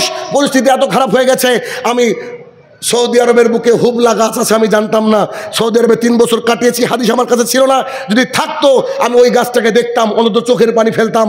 সাদ ইবনে আবি ওয়াক্কাস বুখারী হাদিসে তিনি বলছেন, আমি খাদ্য অভাবে যখন আমি খুব কষ্ট পেতাম, হুবলা গাছের পাতা পেড়ে পেড়ে খেতাম। একদিন মাঠের মধ্যে পায়খানা ত্যাগ করছিলাম, মল ত্যাগ করে উঠে আসার সময় আমি আমার মলের দিকে তাকিয়ে দেখছি, যেমন করে গরু ছাগলে ওই যে সবুজ ঘাস খাওয়ার পরে যেমন করে পায়খানা করে, আমার পায়খানাটা ওই রকম। এর মানে কি, কত আরাম আয়েশে থাকা মানুষ শুধুমাত্র ইমানের পরীক্ষা দেওয়ার জন্য হুবলা গাছের পাতা খেয়েছে, তাকে কেউ সাহায্য করেনি, তার পরিবার তাকে সাহায্য করেনি। ভাইরা আমার, ইমানদার হলে ইমানের পরীক্ষা দিতে হবে। তবে কি যে মজা, এই ইমান এমন একটা জিনিস, যদি একবার আপনার অন্তরে পতিত হয়ে যায়, পৃথিবীর কেউ, কারোর কোনো প্ররোচনা, কারোর কোনো টাকা, কারোর কোনো পয়সা আপনাকে বিপদে ফেলতে পারবে না, কারণ ইমান এমন একটা মজার জিনিস। যেসব সাহাবাই কেরাম ইমানের দীর্ঘ পরীক্ষা দিয়ে আল্লাহ রসুলের কাছে গিয়েছেন, কারো পোশাক পর্যন্ত কিনে নেওয়া হয়েছে। কি দিয়ে বোঝাবো যুবক ভাইয়েরা? মক্কার বুকে সবচেয়ে সুন্দর মানুষ ছিলেন মুহাম্মদ রাসূলুল্লাহ সাল্লাল্লাহু আলাইহি সাল্লাম। এখনকার যুবকদের কথা কি বলবো, ঈদের আগে চুল কাটতে গিয়েছে, বুঝলেন, চুল কাটতে গিয়ে এখন ওই যে নাপিতটা হিন্দু খুব ভালোবাসে আমাকে, তা আমি বললাম যে আমি কিন্তু দাঁড়াবো না, মানে ডাক্তারের কাছে লাইন পাওয়া সহজ, কিন্তু ঈদের আগে নাপিতের কাছে লাইন পাওয়া সহজ না। এদিকে হয় এরকম, কি পরিস্থিতি, হ্যাঁ ওটা তো হয়। আমি এবার গিয়ে বললাম আমি 1 মিনিট দাঁড়াবো না, ছেলেকে বললাম বেটা উঠো, রোজা আসি। গিয়ে দাঁড়াতে বলছে শাহিনদা আসো, শাহিনদা বলে তো সব, শাহিন স্যার শাহিনদা বলে, পুরো নাম শাহিনুর রহমান, আর তো কেউ বলে না, শাহিনদা আসো। ঢোকা মাত্রই দেখছি গানটা বদ্ধ করে দিল, ঢোকা মাত্রই। তো সবাই দাঁড়িয়ে আমছে, আমাকে দিবে এখন, বুঝতে পারছে না হঠাৎ কী ব্যাপার, বলে রেখেছে আগে। তো ছেলেটা কাটো, ছেলেটা কাটলো, সাইডে আসলো, আমি বসেছি। বসার পর দেখছি পেছনের ছেলেগুলা, বুঝলেন, এক একটা চুল কাটা এক এক রকম, যে পিছ থেকে বলছে না এক এক রকম, মনে হচ্ছে স্যান্ডেল দিয়ে 8 ঘন্টা মারি এক একজনকে, আছে না, আল্লাহু আকবার, এইভাবে চুল কাটে মানুষ। আর ওর বাপ যে জীবিত, কি 2 সাইডে তো তুলে দিয়েছে, এখান থেকে ত্রিকোণ কাটিন, আর এই সাজারু, পুরো সাজারু তেমন হচ্ছে, সাজারু আছে না এরকম। তো আয়নাতে দেখছি ওরা, আমি আলহামদুলিল্লাহ চুল আমার ভালোই আছে, খারাপ নাই, পেছনটা হালকা উঠেছে, মানে আমার আব্বার আছে, মানে আমার উঠবে, তো পেছনটা এবার উঠছে। তোরা 2 ভাই চুল কাটে, বুঝলেন, তো 2 ভাই আমার দিকে তাকিয়ে বলছে যে শাহিনদার চুল ছিল দেখার মতো, আপনারা কল্পনা করতে পারবে না, চুল তো চুলের মতো ছিল দেখে বলে। তো সেই চুল কি থিন আউট হয়ে যাচ্ছে, পাতলা হয়ে যাচ্ছে। তা আমি আবার ঘুরে বলছি যে এই পেছনে কারোর মতো ছিল কি, মানে এদের তো চুলই নাই, শুধু ওদের ডিজাইন করে।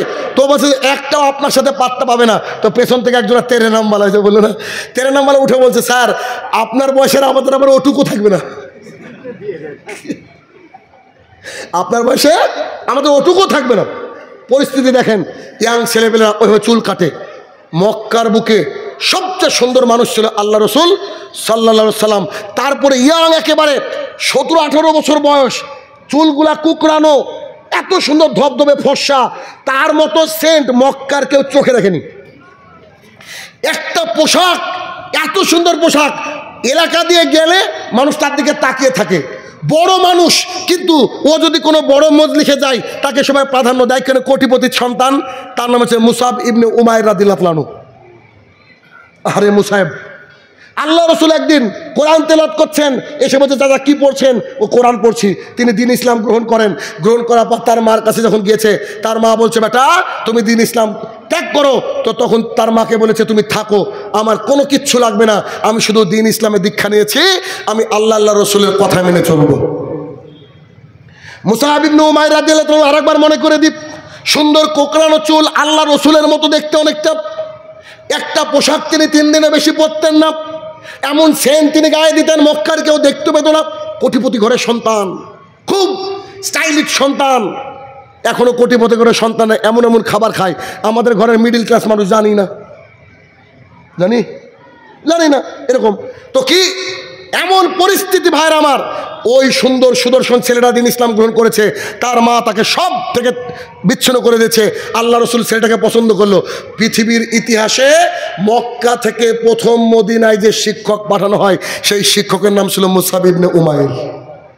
যুবক, young, dashing, handsome, fabulous, outstanding, mind boggling, যা বলবেন তাই, এত সুন্দর দেখতে, আর খুব বিচক্ষণ।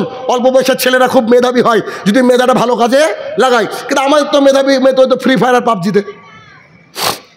তো আল্লাহ রসুল তাকে পাঠালেন, মাত্র 12 জন মানুষ ওইখানে ইসলাম কবুল করেছিল। কোথায়? মদিনায়। তিনি যাওয়ার পরে যখন হজ করতে আসলেন, 72 জন মানুষ ইসলাম কবুল করেছে। সুবহানাল্লাহ। দুঃখের বিষয় কি জানেন? সবচেয়ে কঠিন একটা জায়গা, তিনি বদরের যুদ্ধে নিজে লড়েছেন। কে? মুসাব ইবনে উমাইর রাদিয়াল্লাহু আনহু।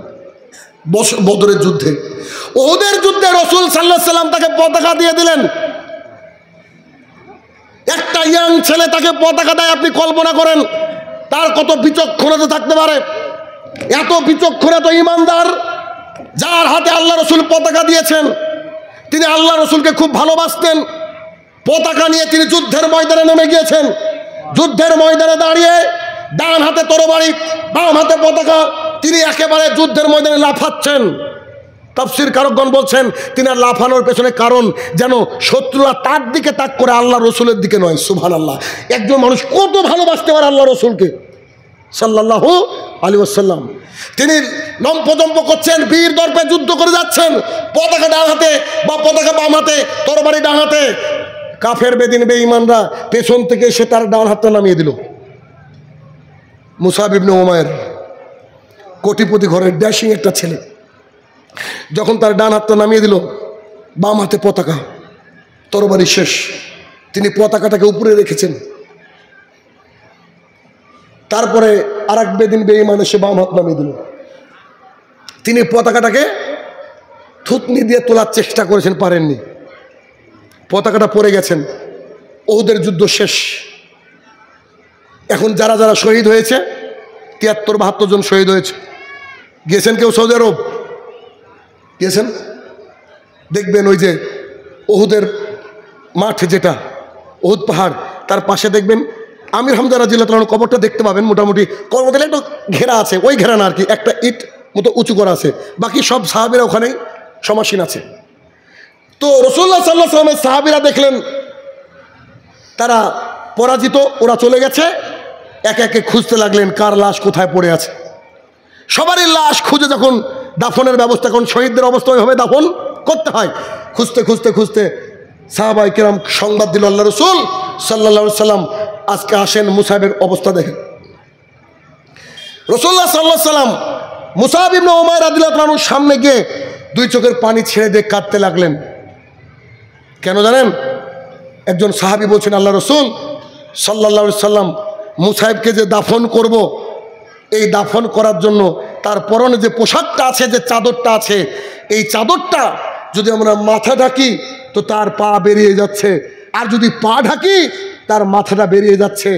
তালি দেওয়া একটা চাদর কোনোরকম কোমরে বেঁধে লজ্জাস্থানটা ঢেকে কোনোরকম আল্লাহর কাছে চলে গেছে। আবার আগের বাক্যটাকে খেয়াল করেন, এক ধোয়া জামা তিনি 3 দিনের বেশি পরতেন না। তার মতো সেন মদিনায় মক্কায় কেউ ব্যবহার করেননি, তার পরিবার সাক্ষী দিচ্ছেন। যখন এই মতো অবস্থায় তিনি একটা জীর্ণ শীর্ণ পোশাক পরে চলে যাচ্ছেন, রাসূলুল্লাহ সাল্লাল্লাহু আলাইহি সাল্লাম চোখের পানি ছেড়ে দিয়ে তিনি মনে মনে একথা বলছেন। সাহাবায়ে কেরাম শুনলেন, সাহাবায়ে কেরামকে বললেন, আমি মুসাইবের মাকে কি জবাব দিব? আমি মুসাইবের মাকে কি জবাব দিব? আমি মুসাইবের মাকে কি জবাব দিব? যেই ছেলেটা এত সুন্দর পোশাক পরিহিত অবস্থায় আমার কাছে এসেছিল দিন ইসলাম গ্রহণ করার জন্য, আজকে চলে যাওয়ার সময় তারপরে একটা পোশাক পর্যন্ত দিতে পারছি না। এই কথা বলে রাসূল সাল্লাল্লাহু আলাইহি ওয়াসাল্লাম কাঁদতে শুরু করলেন। তখন সাহাবায়ে কেরাম বলছেন, আল্লাহ রাসূল দাফন তো করতে হবে, আপনি আমাদেরকে বলেন এখন কি করব? তখন মুহাম্মদ সাল্লাল্লাহু আলাইহি ওয়াসাল্লাম বললেন, চাদরটাকে টেনে তার মাথা অবধি ঢেকে দাও, আর এই পা যতদূর বেরিয়ে আছে জংলি ঘাস দিয়ে ঢেকে দাও, ঢেকে দিয়ে তাকে দাফন করে দাও। মুসাব ইবনে উমাইর রাদিয়াল্লাহু তাআলা। ভাইয়েরা আমার, যতদিন বাঁচবেন অতদিন যদি ইমানদার থাকেন, ইমানের পরীক্ষা যুগে যুগে যেমন হয়েছে ঠিক তেমন করে ইমানের পরীক্ষা আসবে। শাহিনুর রহমান 12টার পরে কোনোদিন কথা বলে না, কিন্তু কয়েকজন দিনী ভাই, এরা খুব কাছের মানুষ, কাছের মানে যে এমন না, কিন্তু ভালোবাসা হয়েছে, তারা বলেছে স্যার একটু বাড়াবেন, 12:27। এটা আপনাদের ভালোবাসা, আর কিছু না। তাহলে কি যতটুকু বুঝালাম আপনাদেরকে বুঝাতে চাইলাম, এটা কি বুঝাতে চাইলাম? যে ইমানদার হন, ইমানদারের পরীক্ষা দেওয়ার পর যদি আল্লাহর কাছে যান, সেই জীবনটা হচ্ছে সবচেয়ে সাকসেসের জায়গা। কেন বলেন তো? পৃথিবীর জীবন কদিনের বলেন তো? কোনো গ্যারান্টি আছে? কালকে আমার কালিয়াচক প্রোগ্রাম, আমি যেতে পারবো? কোনো গ্যারান্টি আছে? আমি বাড়ি পর্যন্ত পৌঁছতে পারবো না? স্টেজ থেকে নামতে পারবো? এখান থেকে উঠতে পারবো? এবিলিটি আছে যদি আমার আল্লাহ না দেয়। কিন্তু আমাদের জীবন 60 থেকে 70 বছর নিয়ার অ্যাবাউট ধরেন। একটা কথা খেয়াল করেন তো, মারা যাওয়ার পর তো আর মরবেন না, বুঝেন নি বোধহয়? মারা যাওয়ার পরের জীবনটা কত দিনের? ওটা হচ্ছে নেভার এন্ডিং লাইফ, যে লাইফের কোনো শেষ নাই। অথচ আজকে সকাল থেকে এই পর্যন্ত দুনিয়া নিয়ে ভেবেছি 95%, আর আল্লাহর কাজ করেছি 5%। এমনি জান্নাত দিবে আল্লাহ? আল্লাহ দিবে না। ভাইরা আমার, কলিজার টুকরা ভাই এবং বোনেরা, আপনাদেরকে নসিহত করছি। মেয়েরা তো ছিল বোধ আজকে নাকি? মেয়েরা তো ছিল। আচ্ছা, মেয়েদের একটা কথা বলে দিই, হঠাৎ মনে পড়লো, এই যে ওহুদের যুদ্ধ শেষ হলো না, ওদের যুদ্ধ। আচ্ছা, অনেক সময় দেখবেন বিনা কারণে রব হয় না, অমুক ব্যক্তিটা মারা গেছে, হয় কি হয় না? তো কাফেরদের টার্গেট ছিল আল্লাহ রসুলের মৃত্যু প্রচার করা।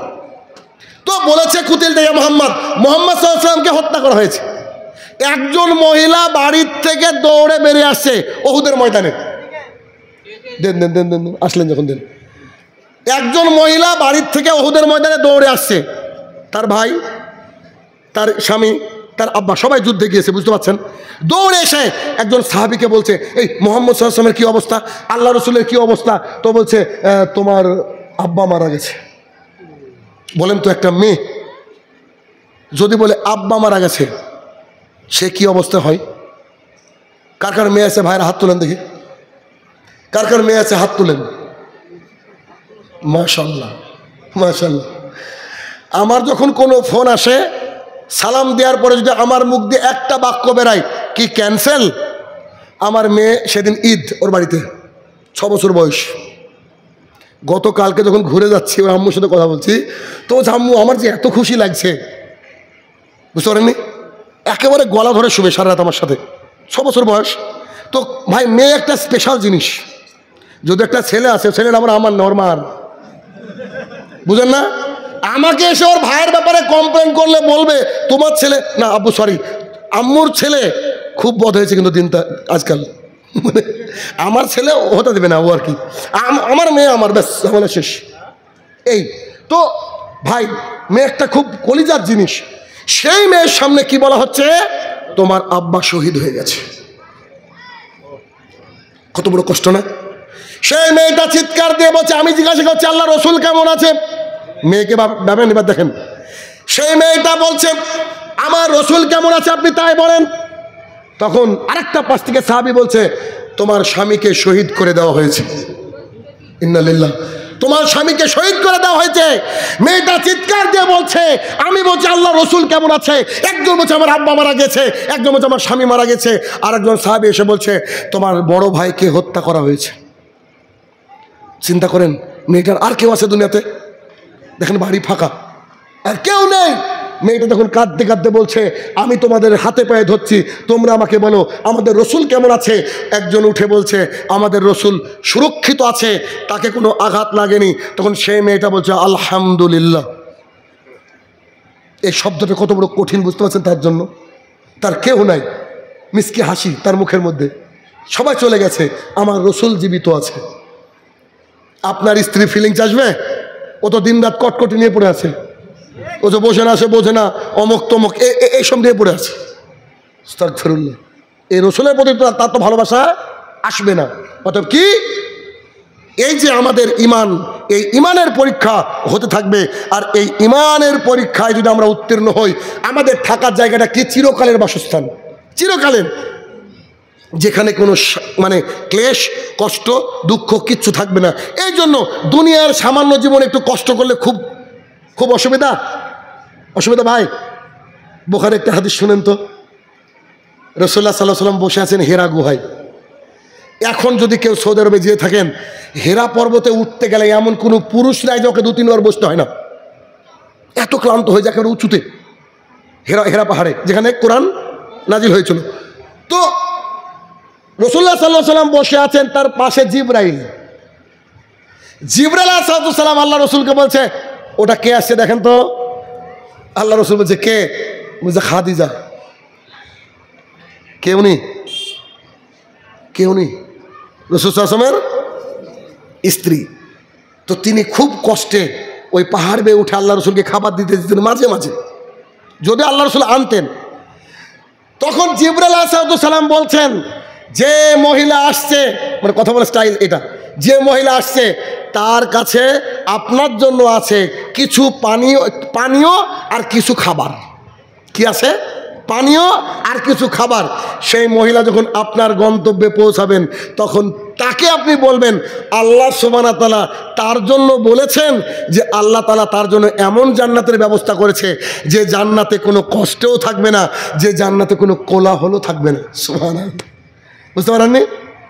আপনি আপনার স্ত্রীকে বলেন আপনার জন্য এত কষ্ট করছে দিন ইসলামের জন্য, আল্লাহ তাআলা আমাকে বলে পাঠিয়েছে যে মহিলা আপনার কাছে আসছে, সে আপনার জন্য খাবার আর পানিও আনছে, তাকে বলেন আল্লাহ তাআলা বলেছেন তার জন্য এমন এক জান্নাত দেওয়া হবে যেই জান্নাতে এরকম কোনো কষ্ট তাকে করতে হবে না, যেই জান্নাতে মানুষের আওয়াজে চিৎকার চেঁচামেচিতে কান ঝালাপালা হবে না, অর্থাৎ একেবারে কাম অ্যান্ড কুল থাকবে। তাকে আপনি সংবাদ দিয়েন। আমাদের স্ত্রীরা যদি তার স্বামীর প্রতি সন্তুষ্ট থাকে, তার স্বামীকে যদি সেবা যত্ন করে আল্লাহর সান্নিধ্য লাভ করার জন্য, তাহলে পরকালের যে জীবন, বিশাল লাইফ, নেভার এন্ডিং লাইফ, এই লাইফের জন্য সে যদি প্রস্তুতি গ্রহণ করে, আমরা যদি প্রস্তুতি গ্রহণ করি, তাহলে দুনিয়াটা আমাদের কাছে সামান্য কিছু মনে হবে। বুঝেননি? দুনিয়াটা কি হবে আমাদের কাছে? সামান্য কিছু মনে হবে। এজন্য ভাইয়েরা আমার, আলোচনা আর লম্বা করছি না, যেহেতু সবাইকে ফজরের সালাতে আবার উপস্থিত হতে হবে। আর আমি রাত 12টার পরে এই জন্য আলোচনা করি না, যাতে করে ফজরে মানুষ ডিস্টার্ব না হয়। আজকে একটু হয়ে গেল, ক্ষমা দৃষ্টিতে দেখবেন। অতএব ভাইয়েরা আমার, এতক্ষণ যে আলোচনা করলাম, এই আলোচনা দ্বারা যেন আমরা সবাই উপকার লাভ করতে পারি, আল্লাহ তুমি সেই তৌফিক আদা করো, আল্লাহুম্মা আমিন। হে আমার প্রতিপালক, এই মুসলমানদের এই ওয়াকাফ সম্পত্তি যারা কুচক্র করে ছিনে নিচ্ছে, মাবুদ আমরা মাজলুম হিসেবে দোয়া করছি, আল্লাহ দুনিয়ার বুকে আমরা বেঁচে থাকা অবস্থায় তাদের ধ্বংস আমাদের চোখের সামনে তুমি তাদের ধ্বংস করে দাও, আল্লাহুম্মা আমিন।